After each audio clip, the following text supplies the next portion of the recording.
Halo teman-teman semua, perkenalkan nama saya Cikonan dari Pratama. Jadi pada hari ini saya akan mengajarkan kalian mengenai HTML. Nah, sebenarnya video ini dibuat dengan alasan untuk tugas yang diberikan oleh dosen. Jadi dosen saya sendiri itu memberikan saya tugas untuk membuat penjelasan mengenai 20 tag yang ada di HTML. Nah, tetapi agak terlalu kurang rasanya kalau kita tidak menjelaskan dengan sangat sungguh-sungguh. Jadi di sini kemungkinan saya akan menjelaskan lebih dari 20 tag yang ada di HTML.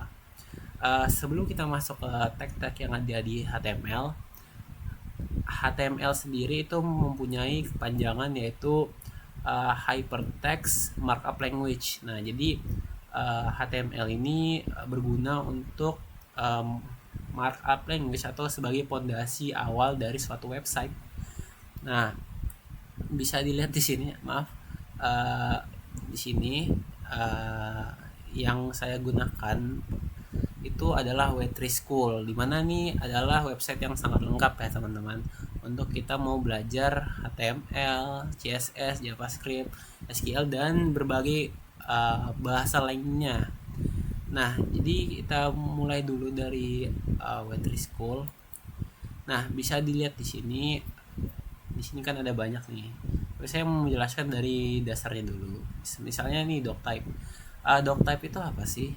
Nah, doctype itu ini menjelaskan bahwa bahasa yang sedang saya pakai atau kerangka yang saya pakai itu adalah HTML. Nah, terus HTML ini adalah pembungkus dari semua uh, yang ada di dalam HTML-nya. Nah, terus itu di HTML sendiri atau ada yang namanya head. Nah, head itu sebagai kepala kepala dari website tersebut. Misalnya ini masuknya ke head ya, teman-teman. Nah, ini head, bagian heading atau kepala dari website. Terus itu ada body. Nah, body itu ya seperti ini. Nanti kalau mau lebih jelasnya akan saya jelaskan di sini. Nah, jadi saya ada membuat beberapa tag di HTML. Nah, bisa dilihat dari sini itu saya membuatnya di apa? Di VS Code. Ini saya buat di VS Code dengan localhost.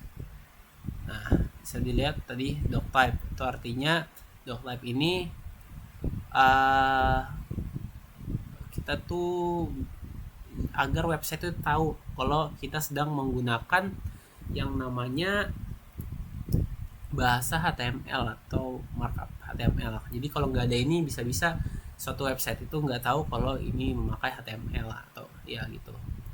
Nah, terus ada HTML itu sendiri untuk ngebungkus semua yang ada di dalamnya, misalnya head, body ataupun foot. Tapi saya tidak pakai foot untuk sekarang atau kakinya. Nah, tuh. Karena di sini saya tidak ada head, tidak ada kepalanya, jadi saya cuma masukkan yang namanya meta ini. Jadi apa itu meta cara set UTV 8 itu untuk website ini atau di HTML ini mengetahui bahasa bahasa yang bukan bahasa computing. Bisa misalnya nulis ini, dia tahu nih kalau ini tuh cuma bahasa Indonesia tuh. Nah, terus selanjutnya ada title. oh oh ya, bisa dilihat ya di sebelah kanan ini ya.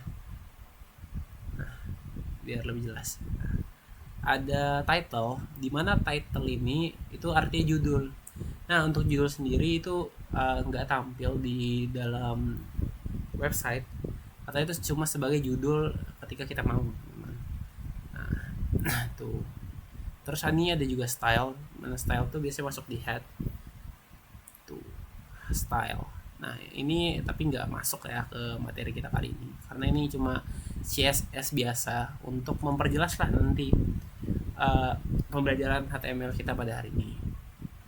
Nah, kita lanjut aja langsung ke body. Nah, jadi bodinya ini atau di bagian badannya itu tuh, bisa kalian lihat yang sebelah kanannya itu bukan body, tapi yang di dalam itu body, itu yang warna biru ya teman-teman.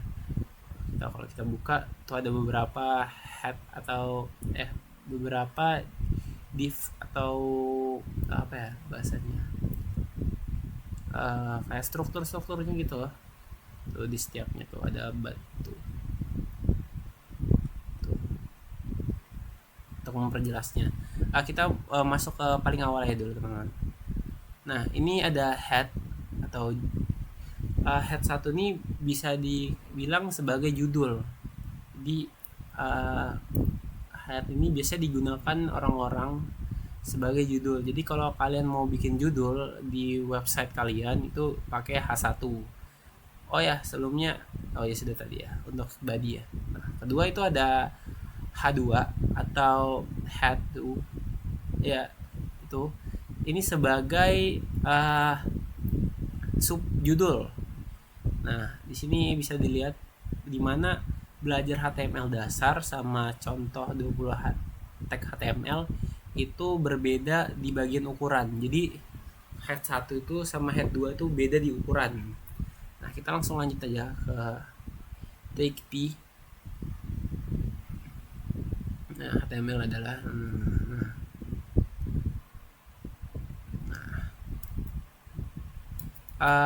take P sendiri itu biasanya digunakan sebagai paragraf teks, membuat paragraf gitu teman-teman.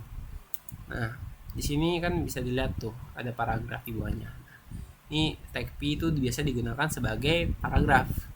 Terus lanjut lagi ke yang kedua, itu tag a link.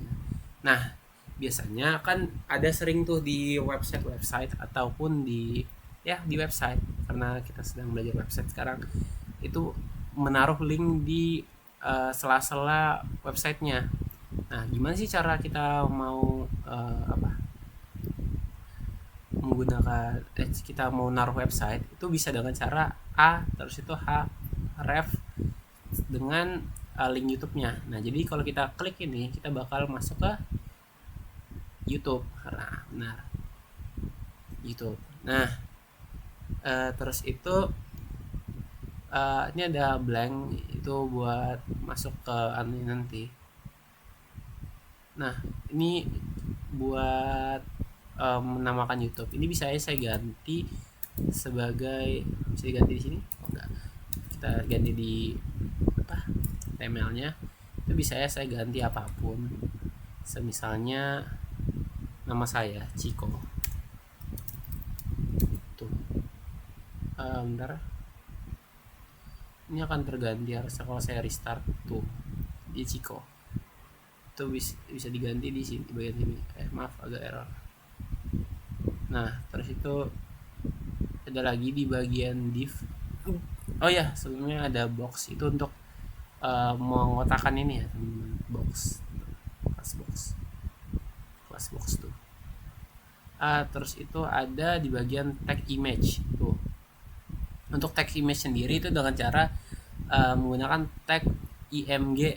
Nah untuk src-nya ini sebenarnya bebas saja, tergantung image yang kalian mau. Nah kalau misalnya kalian pakai localhost itu bisa aja kalian ambil dari misalnya kalian file manager, terus kalian cari foto yang kalian mau, terus itu tinggal disalin aja deh yang mana yang mau kalian ambil. Nah ini untuk, coba kita pencet, nggak bisa ya harusnya ya, nggak bisa. Nah terus itu kita lanjut lagi ke selanjutnya, dimana itu ada BR ya, BR, dimana BR sendiri itu untuk membedakan teks, Nah tuh bisa dilihat di sini nih, ini kan ada teks 1, teks 2. Nah BR ini untuk ibaratnya pembeda paragraf teman-teman, tuh gunanya BF. Terus itu ada lagi yang namanya tag div. Nah dari tadi kan banyak nih div itu apa sih? Nah untuk div sendiri itu apa namanya, itu mohon maaf saya agak lupa. Oh ya, div itu pembungkus, lupa pembungkus di suatu elemen. Nah, bisa dilihat kan di sini kan banyak banget nih dari tadi div. Saya pakai div.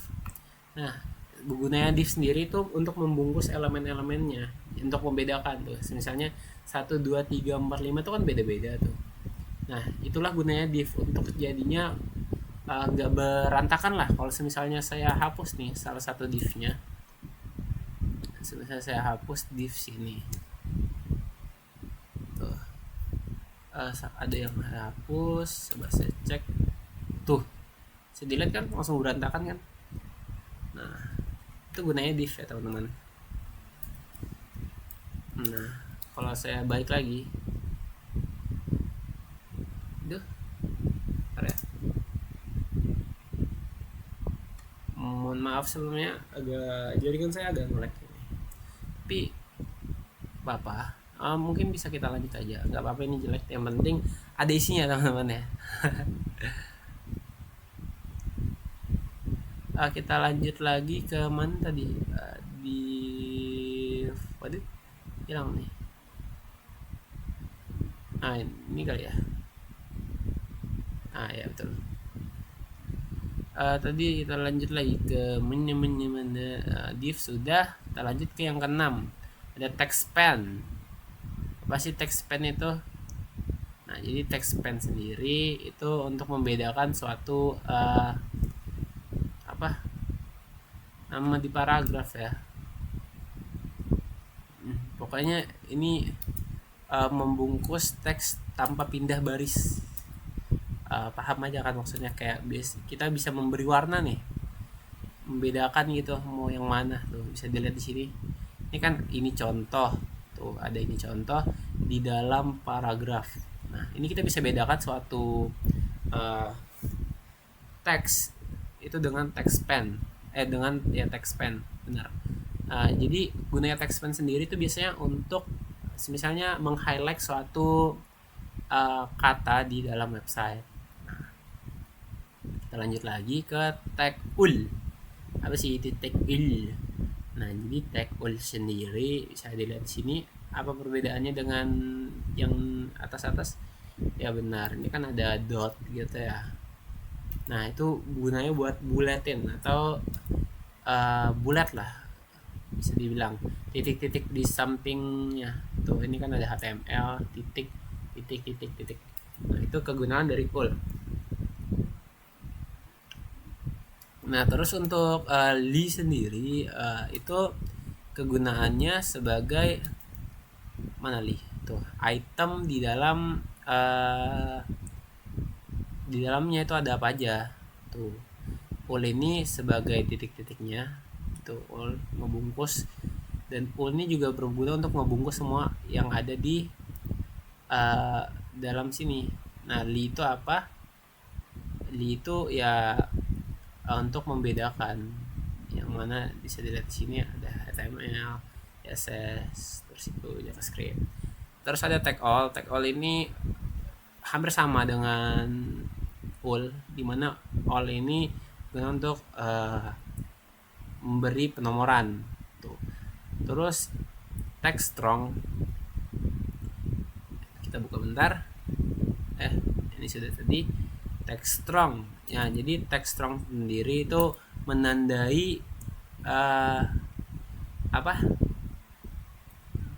menandai apa ya bahasanya, pokoknya ngebold lah ya. Ngebold, kalau kalian paham dengan Word, kalian pernah pasti pakai Word kan.